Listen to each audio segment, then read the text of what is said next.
Ko'pchiligimiz internetda pul ishlashga qiziqamiz. Birorta saytda registratsiya bo'lib, pul kiritib ishlashni boshlashdan oldin saytni tekshirib ko'rish kerak. Buning uchun spesial servislar bor. Masalan, eng yaxshilaridan biri, masalan, mana bu sayt Lakatrona.net degan. Masalan, shunday olib ko'ramiz saytni, adresini olamiz ve şöyle taşıymiz. Keyin proverka qilib ko'ramiz.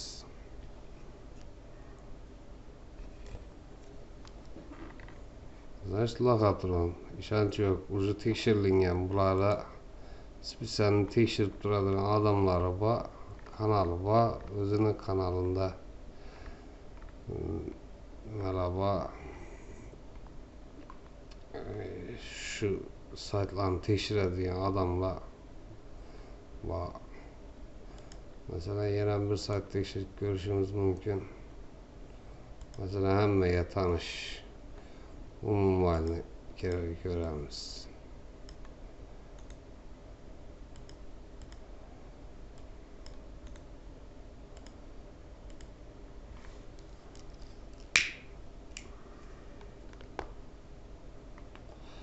Doverенный boksiga giradigan boks saytlariga ishonchli ishlayversa bo'ladi. Mana unda prova qilib ko'rgandim. Qanaqa sayt ekan? Buni ko'rdik, Lakatron dedi. Bu yerdan bitta Bitcoin sayt tekshirib ko'ramiz hozir.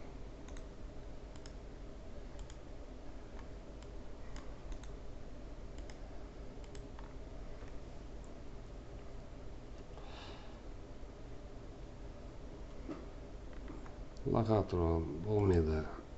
Pul kiritib bo'lmaydi bu saytlarga. Keyin yana saytni masalan qarab turib, o'zlarni ko'rish kerak.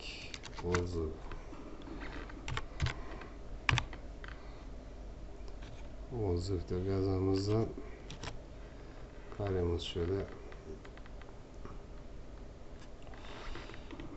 O'qib ko'ramiz.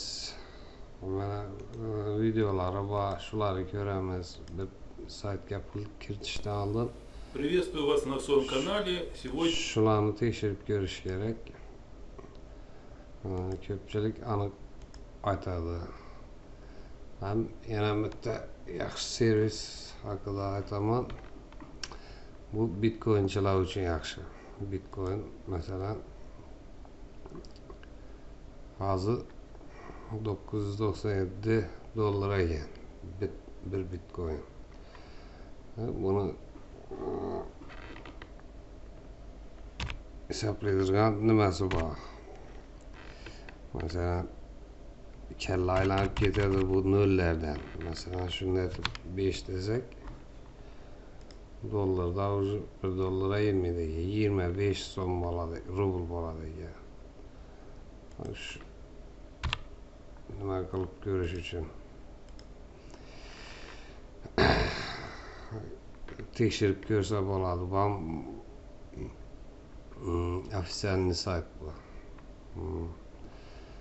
Masalan, şu 0.005 degani $0.5 oladi ekan. $0.5 emas, 5 sent oladi ekan. Silkasini tashab qo'yaman videoning tagida. Kerakli servislardan bular ko'p yordamga tegishi mumkin internetda ishlaydigan odamlar uchun.